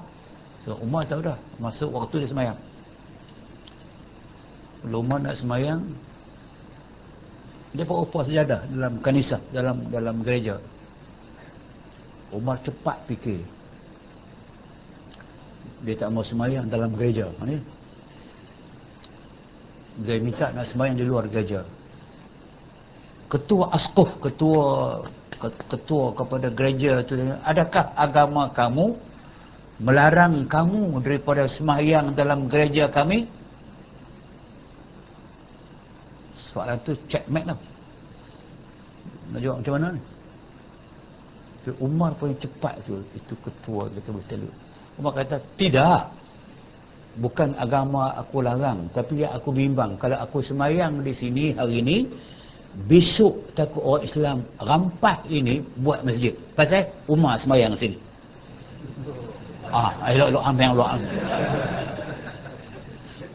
cepat. Tu saya kata bukan Nabi ajar, tapi Allah buka tu. Bukan sebab tak boleh, tapi aku semayang, aku balik, esok dia buat masjid, jangan nak kata apa. Hujah mereka, kamu yang suruh Umar semayang sini kan? Kalau maknanya Umar semayang itu isyarat kepada kami, sini buat masjid. Tu sebab tu, sampai hukum memang boleh. Tapi zaman fitnah, zaman ruang membuka fitnah, maka jangan buat. Maknanya kalau kita nak semayang, kita melawat surau, melawat masjid, so, waktu kita melawat gereja, kuil, masuk semayang, kita semayang. Orang tak nampak kita semayang, ataupun orang nampak kita semayang, tapi ceritanya si Fulan, bukan saya lah, si Fulan masuk pergi semayang dalam gereja ataupun dalam kuil. Timbul masalah. Macam sekarang timbul masalah. Islam ke kamu tu? Jangan dipersoalkan tentang Datuk Azhar Mansur. Ada orang kawan kita juga yang bukti, dia kata itu yang masuk Islam, India Islam, yang jadi pendakwah apa nama, dia pernah mengatakan bahawa dulu masa saya Kristian dahulu, memang dia dengan saya dalam gereja. So timbul masalah. Kenapa dia pergi gereja? Tak tahu, Allah Alam. Tapi dia dengan saya pun dalam gereja. Itu saya kata, yang menimbulkan fitnah ini maka elok dielakkan. Sebab tu semayang dalam gereja tak payahlah, walaupun hukum asalnya adalah makruh sahaja. Okey, selesai bab makruh. Masuklah sekarang ini kepada perkara-perkara yang ini tidak payah, tapi saya nak bentangkan, ini perkara sunat yang dikerjakan kemudian daripada sembahyang. Kita buat dah, tapi nak menyatakan seluruh amalan umat Islam di rantau ini. Rantau ini daripada Indonesia, Brunei, Singapura, Malaysia sampai ke Thailand, sampai ke Myanmar, sampai ke Cambodia yang saya pernah hadir. sembahyang kita kesemua ini boleh dikatakan kita sudah mengambil pakai, terima pakai apa yang disarankan dalam buku ni. Zaman berzaman punya barakah ilmu yang diamalkan zaman beramai itu, inilah dia. Mungkin bagi setengah-setengah saudara yang tidak pernah melihat buku ini ataupun tak pernah jumpa, melainkan sekadar ikut turut beramal begitu, tak tahu punca di mana dan sebagainya, kita jumpa malam ni. Sebab dia kata sini bahawa lepas semayang sunat dikerjakan, kemudian daripada semayang itu maka dia rujuk kepada maka adalah Nabi. So, kita semua ni, saya selesai, kita ni orang muqallidin, kita ikut, kita tidaklah alim sampai kita tahu semua yang kita buat ada dalil. Dalil kita ialah ulama mu'tabar. Jelas saya banyaklah, saya tahu dalil, saya tahu ya Quran, tahu hadis, tapi masih lagi muqallid, masih tak boleh mendabik dada, aku boleh hukum sendiri dan sebagainya. Jawablah kita, siapalah kita ni nak banding kita dengan ulama, ambil ulama di mana-mana pun kita taik kuku mereka saja. Sebab itu kita muqallid. Muqallid siapa dia? Dia orang yang buat amalan ibadat, dia ikut petanda dia ialah ulama-ulama yang muktabar yang pernah buat demikian, maka dia buat demikian, maka bolehlah buat. Ini buku ada pula orang buat ni pun dia ambil daripada sunnah.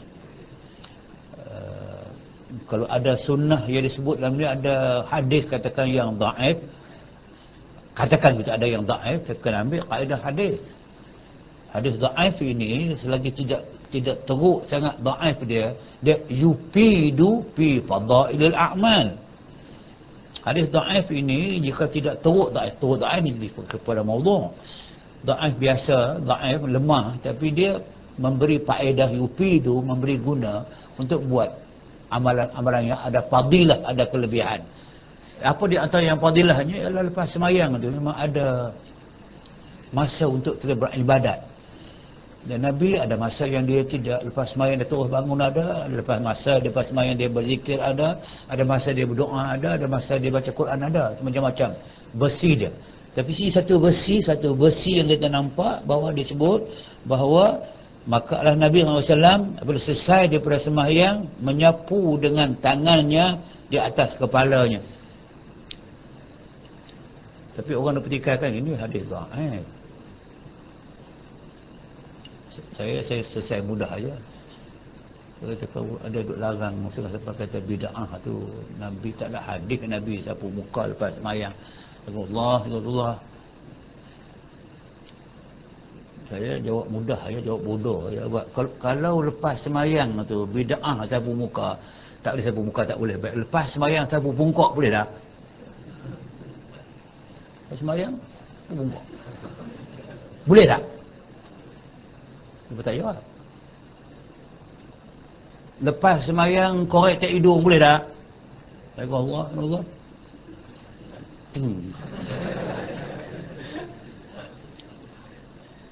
Siapa tak boleh? Ya memang mereka begitu je. Kalau lepas semayang garu belakang boleh tak? Memang boleh. Tapi kalau yang lain boleh buat, mengapa yang nak larang basuh muka? Sapu muka? Kita tengah semayang kita sangkut apa semua tu. Tapi yang pentingnya kita ada, dalam kita mengatakan ada hadis. Nak kata dhaif, tapi dhaif pun dia fadail amal boleh. Sapu muka. Tapi saya tidak menjadi amalan terus menerus. Saya pun kadang saya tak sapu, kadang saya sapu. Tapi tidak menjadi perbahasan sebab ini semayang habis dah. Semayang itu adalah aqwalun wa af'alun muftatahatun bitakbir wa mukhtatamatun bitaslim. Yang nama salat itu adalah perbuatan khusus yang kamu mulakan dengan takbir, kamu habis dengan salam. Habislah buat semayang. Bila habis buat semayang, lepas tu nak pegang apa, nak sapu apa? Nak sapu dinding boleh tak? Sapu. Ni nak bahan sapu muka tak boleh sampai bid'ah. Takkan sampai ke sana kot. Sapu muka, sapu pelangkang. Mana baik sapu muka, sapu bungkuk? Saya sapu muka. Tak. Jangan tengkarkan, luaskan. Sebab jangan sibuk. Tak sapu pun tak apa. Tapi kita bawa. Ada kitab. Ada yang dia katakan ikut Sahabat paling bangi dia ambil daripada Imam Ghazali, daripada kitab Ghazali ini ada hadis mengatakan bahawa Nabi menyapu dengan tangannya atas kepalanya dan dibacanya Bismillahirrahmanirrahim, la ilaha illallahur rahmanur rahim, Allahumma adhhib 'anil hamma wal hazan. Yang kita beramal yang ujung tu. Bila sapu, zaman ayah saya ingat ayah saya tak berhenti yang tu. Dia bagi salam, dia sapu, dia baca Allahumma adhhib. Adhhib tu bukan azhab. Kalau azhabu tu saya pergi. Dalam ni bukan azhabu. Azhib 'anil hamma wal hazan, maknanya ya Allah hilangkan daripada saya kesusahan dan duka cita. So doa kita minta Allah jauhkan, Allah hilangkan alham.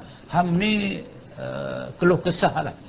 Ham orang yang mahmum ni, yang uncertainty, yang susah. Hazan duka cita. Allahumma adhib ya, bukan adhab. Adhab saya pergi. Adhib pergilah, menyahlah, hilangkanlah segala duka cita dan susah duka cita daripada saya.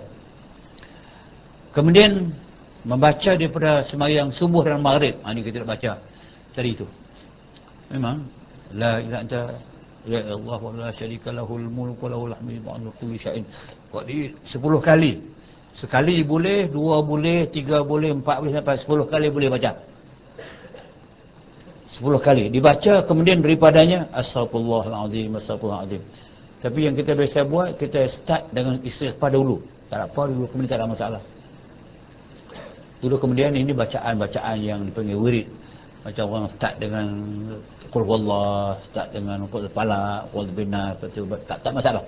Tapi ini ada astagfirullah 3 kali. Pun kita buat.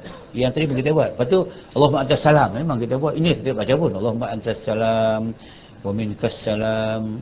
Itu kita tambah. Wa ilaika ya'udus salam. Tak buat juga. Tak ada masalah. Fahyina Rabbana bis salam. Wa dakhulul jannata daras salam. Tabarakta dzal jalali wal ikram. Tadi baca pula ayat kursi. Kita baca juga ayat kursi. Dan ayat syahadallah. Hingga akhirnya kita baca. Habis itu kita baca subhanallah 33 kali. Alhamdulillah 33 kali. Allahu akbar 34 kali. Nak mencukupkan 100. So 30, 33, 99. Melengkapkan 100, maka yang ujung tu sampai 34 kali. Kemudian dibacanya ya Allah la syarika lahu itu syai'un qadir. Yang ujung tu memang betul. Dan Allahumma la mani'a lima a'taita wa la mani'a lima mana'ta, itu pun dibaca.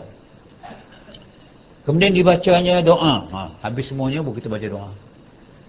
Di antara doa yang dicadangkan, Allahumma inni as'aluka mujibati rahmatika wa disebut matan sahaja.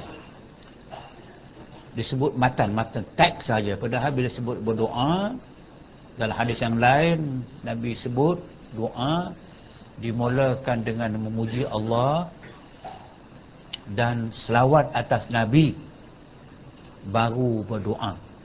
So dipanggil adab-adab berdoa.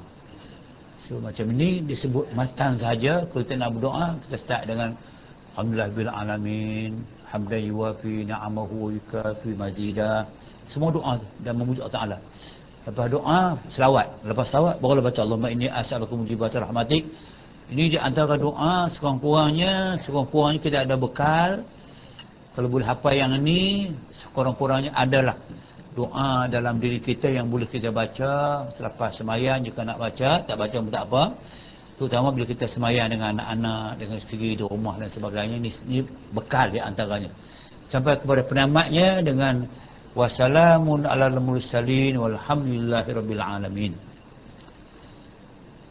Habis doa, kemudian dibaca ma'uzatain. Ini amalan-amalan yang digunakan selalu oleh orang-orang dulu, orang sekarang pun. Jangan tinggal baca mu'awizat. Mu'awizat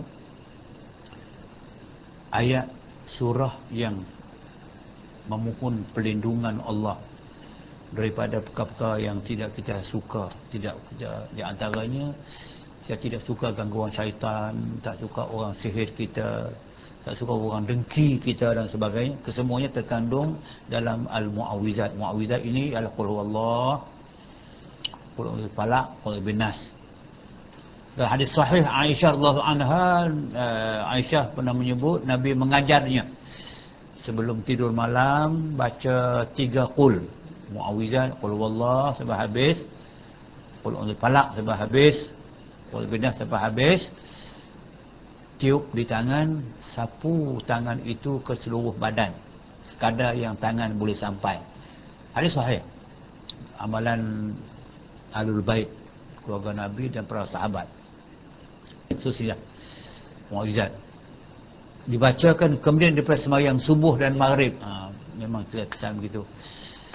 Tidur malam pun boleh. Dalam hadis saya buat tadi itu hadis nak tidur malam, baca maghrib, lepas maghrib pun boleh, lepas subuh pun boleh.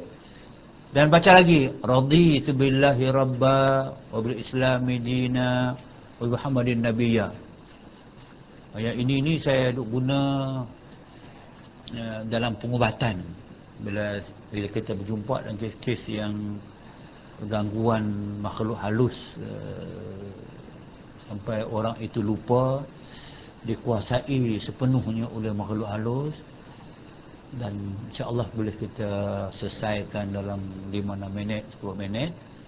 Bila orang tu sedar, antara sedar dengan tidak tu, kita ajar dia mengucap syahadah sepenuhnya. Asyhadu, ikut dia diikut, asyhadu an la ilaha illallah wa asyhadu anna rasulullah ilahan wahidah wa rabban syahidah la ma'budu siwa wa nahnu lahu muslimun.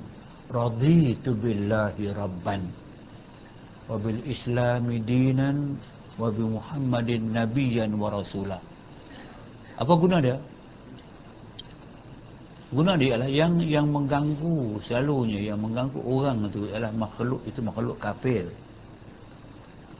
Jin banyak yang kafir daripada Islam. Macam manusia juga. Manusia kita ini 75% kafir, 25% saja Islam. Dalam jin 90% kafir, 10 yang Islam. Yang dalam 10 itu pula separuh daripadanya Islam nama saja. Macam manusia, nama dia Islam, beragama Islam, tapi amalan tidak. Yang baki lagi itu pula banyak yang tidak ikut hukum, buat ikut dan saja. So lebih kurang yang berlaku dalam alam makhluk halus dengan alam manusia lebih kurang sama dalam konteks kufur. Dialah kita sekarang dah dekat 7 bilion penduduk dunia, ataupun 6 bilion. Kita dalam 1.5 bilion saja. Yang menggambarkan itulah yang kecil. Sama juga dengan ni. Bila yang mengganggu tadi itu, saya yakin dia bukan Islam. Sebab orang Islam ni, kalau makhluk yang Islam itu biasanya man salimal muslimin, man salimal muslimuna min lisanihi wa yadihi. Orang Islam tu orang yang memberi keamanan kepada saudaranya. Dia tidak kena sebarang kemudaratan dengan lidahnya. Dia tidak bercakap menyakitkan hati kawan tu. Wa yadihi, dia tak pukul orang, dia tak rosakkan orang. Jika Islam sebenar. Islam tidak sebenar tu memang banyak kejahatan timbul daripada dia. Maka bila makhluk halus ni mengganggu orang, sebab orang tu tidak keruan, hilang, sakit dan sebagainya, maka kita tahu dia tu kafir. Bila kita asak-asak dia dengan ilmu pengetahuan kita ada, sebab dia keluar, tapi mungkin dia tak keluar langsung, di dalam tu dia ada, tapi dia gunakan orang tu untuk bercakap. Bila dia mengucap begini, semakna dia Islam. Kalau tidak Islam pun dia kena keluar pada ketika itu. Termasuklah raditu ataupun radina billahi rabban, kami reda Allah itu sebagai Tuhan kami. Wabi Islami dina, kami reda Islam itu agama kami. Wabi Muhammadin Nabiyyan wa Rasulah, dan Muhammad itu Nabi kami, Rasul kami. Sedang berbuat demikian, kita boleh menambah kekuatan kepada, dan ini menjadi amalan yang dibaca selepas sembahyang itu sebagai suatu pelindung kubu, pertahanan daripada gangguan Al-Quran. 3 kali. Dan dibaca Allahumma ajirni minan nar 3 kali. Ya Allah, jauhkan kami, selamatkan kami daripada api neraka. Lepas tu Allahumma inni as'alukal jannah. Ya Allah, kupohonkan masuk syurga 3 kali. Ni kesemua ini ni semua di halaman 19 sampai ke bawah ini di antara pilihan-pilihan bacaan-bacaan ataupun wirid-wirid yang boleh kita pilih. Buat kesemua boleh, buat sebahagian pun boleh, tak buat langsung pun tak boleh. Istighfar kena buatlah seorang-orangnya, doa kena buat dan sebagainya. Ini kesemua ni tidak ada masalah, dan dulu kemudian kata ada masalah. Sebenarnya kita buat makna dia yang kita beramal pada hari ini tidak keluar daripada apa yang ada dalam buku yang dikatakan daripada Rasulullah SAW. Kita sebagai pengikut ni maka ambil, tak nak buat pun tak apa, jangan timbul pada masalah baca ni bid'ah lah apa semua ni tu tak timbul. Ada. Saya nak ringkaskan sampai halaman 20 kesemua tu bacaan sampai kepada habis yang arak-arak itu berjumpa dengan demikian lagi setengah daripada orang yang meliharakan semua itu bab lain dah. Okey, satu saya nak sampai dekat tu dulu nak mengatakan bahawasanya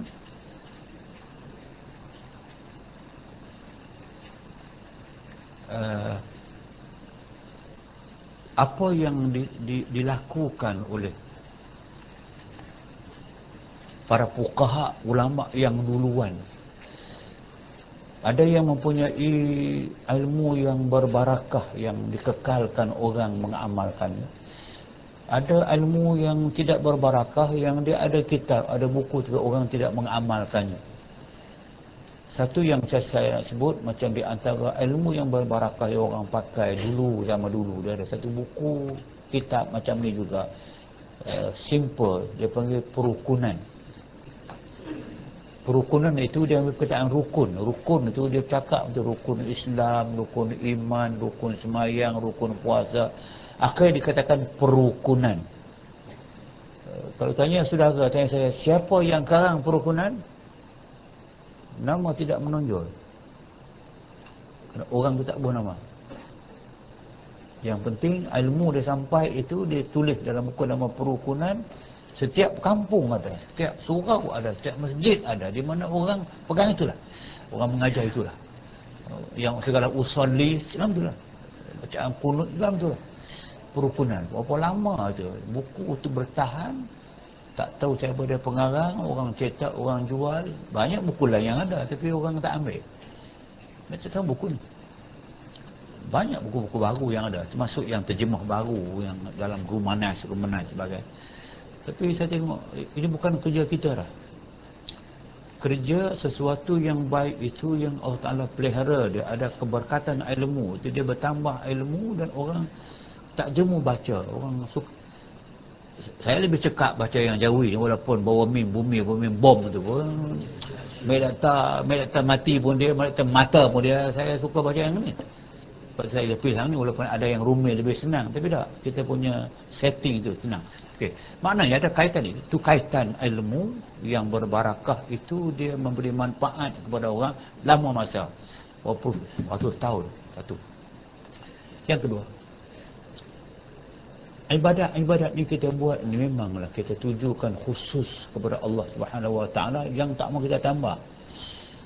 Dan kita tak mau masuk benda yang tidak boleh dibuat. Mengapa nak buat barang yang tidak boleh? Berarti kita nakkan pahala. Kena base kepada keyakinan diri, keyakinan ilmu yang kita pelajari dan kita buat. Terutama bila kita buat ni kita bersandar kepada orang-orang lama.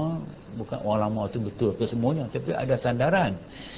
Kalau kitab yang ada macam kitab tak guna dulu, nama dia Tajul Muluk, memang menjadi pegangan setengah orang dahulu. Di dalam tu dia ada banyak mengarut. Ilmu bintang ada, menengok ada, nasib ada, ilmu apa macam sihir ada dan sebagainya. Dan tadi memang buku tu buku yang meleweh, maka dia hilang. Dia tak, walaupun ada lagi simpan, tapi orang tak pakai. Orang tak baca dia, sebab dia ada jelas ada benda-benda yang tidak kena dalam tu. Sebab itu maka buku ilmu. Ilmu ni ada yang berbarakah, yang tidak berbarakah. Sama dengan setiap macam kita kelas-kelas pun. Kelas-kelas ilmu pun.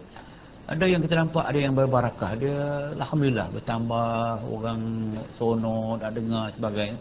Ada orang yang lagi yang lebih bagus, kitab lebih contemporary, kitab pengajaran pun lebih contemporary, tapi orang tidak ada. Kenapa? Wallahu a'lam. Ini yang saya kata tidak antara benda yang kita buat.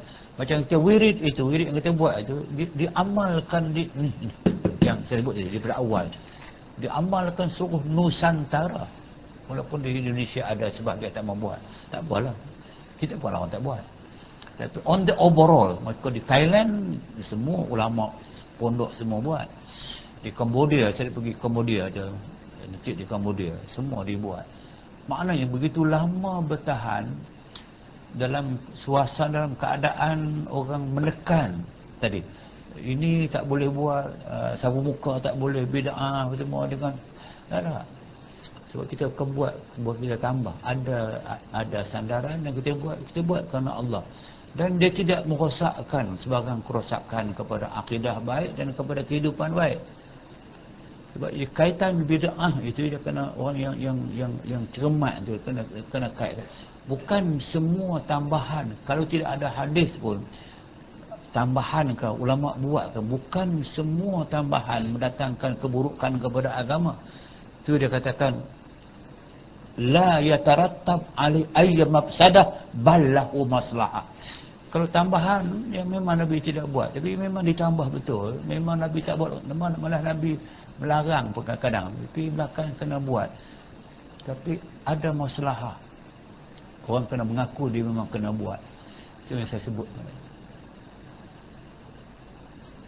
Macam kalau tidak berlakulah kalau Abu Bakar terus berpegang dengan pandangan dia. Abu Bakar As-Siddiq bila dia naik jadi khalifah, berlaku ketika itu perang Yamamah, Harbul Yamamah. Harbul Yamamah ini satu peperangan besar yang disertai oleh ratusan penghafal Quran. Ratusan penghafal Quran menyertai Harbul Yamamah. Berakhir dengan kita menang, tapi sebahagian besar penghafal Quran gugur syahid. Sepak yang menimbulkan Umar Gusar, penghafal Quran telah gugur syahid bagi Yamamah. Lepas ini akan perang lagi pula. Apa jadi kalau kesemua penghafal Quran ketika itu gugur syahid? Maka Umar telah segera berpagi-pagi jumpa Abu Bakar, mencadangkan Abu Bakar, mari kita tulis Al-Quran dalam bentuk mushaf, nak jaga supaya tidak hilang tulisan. Dan kalau orang yang hafal Quran wafat syahid macam mana pun, pegangan kita ada. Abu Bakar jawab terus, kaifa af'al ma lam yaf'aluhu Rasulullah. Aku nak buat apa benda yang Nabi tak pernah buat kerja lagu tu. Umar balik. Malam pergi pula. Wallahi khair. Aku tahu Nabi tak buat, Nabi tak suruh buat. Wallahi khair. Demi Allah dia baik. Lam af'al ma lam yaf'aluhu Rasulullah. Aku tidak akan buat apa yang Nabi tidak buat. Umar balik. Datang besok lagi pagi. Wallahi khair. Hang nak kata apa Abu Bakar? Kalau hang mati aku mati, yang hafal Quran semua mati. Dan Quran yang ada pula dimakan oleh anak-anak. Hancur habis Quran. Orang hafal tidak ada. Apa umat akan jadi pada ketika itu? Pasal kata Abu Bakar. Baru dia tak jawab. Hang balik rumah. Berfikir daripada hari itu sampai malam sampai besok pula. Besok pula ada Abu Bakar pula yang pergi cari rumah. Apa dia kata? Wallahi ya Umar, laqad syarahallahu sadri kama syaraha sadruka. Allah baru buka hati aku, insyirah, lapang hatiku macam hati kamu. Kita kena buat sesuatu yang Nabi tidak buat. Wallahi khair, demi Allah baik. Itulah baru tulis Quran. Maknanya jelas Nabi tidak buat, hadis tidak ada, tapi kena buat. Jika tak buat, tarattaba alaihi mafsadah, akan berlaku kerosakan yang banyak. Maka akhirnya buat. Bila buat pada mulanya, saya ulang cerita seperti saya kena mantap maklumat tu. Buat pada mulanya Quran tidak ada baris, tidak ada nukta, tidak ada surah, tidak ada sejadah, tidak ada tamana, tidak ada makra, tidak ada apa semua. Tapi tak apa, orang semua reti Arab dan baca Quran dengan betul. Tak ada baris pun tak apa. Tengok bayang pun dah reti baca dah. Dekat tengok apa benda, apa kono. Bayang dia baca. Tapi mai kemudian tu sahabat zaman Umar, sahabat zaman Osman. Quran ada, tapi orang baca silap. Ini kacau. Al-Hiq ya Osman, segeralah membuat tindakan sebelum binasa umat. Tu malah tulis dengan baik dengan Quran. Akhirnya tambah baris, tambah titik, semua tambah sampai cetak, akhir tambah kepada CD sekarang, VCD sekarang, sampai kepada Walkman sekarang. Semua benda baru. Siapa nak kata tak baik kan? Bukan saja daripada itu, pada kita agama, Nabi tak pernah buat kerja cetak, pada hadis Nabi tak pernah cetak dan sebagainya, tak pernah tulis sebagainya. Sampai ke jawatan mufti tu pun Nabi tidak ada jawatan mufti.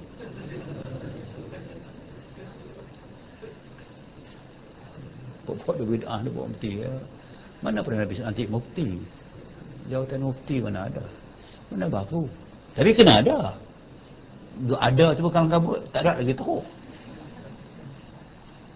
Itu yang saya pelik sebut mufti ni, dia merosakkan nama Islam, menangkap orang keluar di taman bunga, taman hotel, maka elok diberhentikan.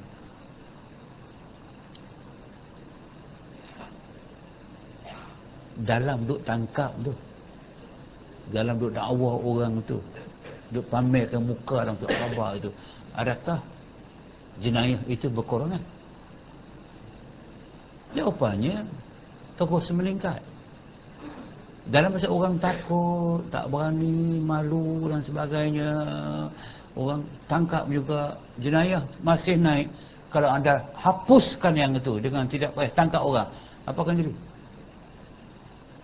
Tak dipikir ke benda yang simple begitu? Oh, sebab ini malukan orang. Awak tangkap orang Asyurah tak malu? Tangkap orang yang bunuh Altan Toya, tak malu? Tak malu keluarga dia? Tangkap Mak Rampik tu tak malu? Oh, tangkap JRO pun semua tak malu? Oh, itu kerana dia bukan nama Islam, tak apa. Bila nama Islam saya tak boleh. Itukah yang kita nak jadi panduan? So saya kata benar makin serius. Bila cadang begitu saja, memang semua sokong. Menteri sokong, PM sokong, Parlimen sokong. Kita nak jadi makin baik kah? Astagfirullah. So saya kata, sebab itulah maka hal seperti ini yang saya cakap tadi, bila balik kepada yang ini, maka saya tidak mudah sebenarnya nak menyatakan bid'ah. Tak. Tak, semuanya untuk kebaikan. Amalan untuk kebaikan. Ada hadis sahih, okey. Hadis dhaif itu untuk kebaikan. Apa rosak? Malah mana baik ya. Kita biarkan orang ini lepas semayang tidak wirid, tidak doa dan terus bersebi semua, dengan kita latih orang lepas semayang itu, biarlah bagi masa sekejap untuk wirid, untuk berdoa. Jika tidak ni, nak berdoa bila? Nak zikir bila? Maka peluang sikit banyak lepas semayang tiap. Orang dulu ni jika dia tak buat lepas semayang pun, dia buat masa perjalanan, masa dalam perniagaan. Quran kata apa? Quran kata rijalun la tulhihim tijaratun wala bay'un an zikrillah wa iqamis salah wa ita'iz zakah yakhafuna yawman tataqallab, sampai akhir ayat dalam surah An-Nur. Orang dulu tu Allah Quran gambarkan mereka itu siapa dia? Rijalun, para businessmen, businesswoman. La tulhihim tijaratun, mereka sibuk berniaga macam mana pun, sibuk bisnes macam mana pun, tidak melalaikan mereka daripada an zikrillah. Masa berniaga mereka berzikir, dalam dealing bisnes mereka zikir, sibuk jual beli pun mereka berzikir. Wa iqamis salah, mereka tidak pernah tinggal semayang, sibuk macam menunggu semayang. Wa ita'iz zakah, mereka bagi zakat tak berhenti. Kenapa? Yakhafuna yauman, mereka takut sangat kepada Allah Ta'ala pada hari pembalasan. Maka tak apalah, tak lepas semayang mereka tak zikir pun, sebab mereka pergi bisnes, tapi mereka zikir. Sebab adakah orang sekarang zikir dalam masa buat bisnes? Mana ada. Itu saya kata, sebab tu maka zaman seperti ini, maka wajar benarlah yang macam ni dihidupkan, sekurang-kurangnya bagi memberi ruang kepada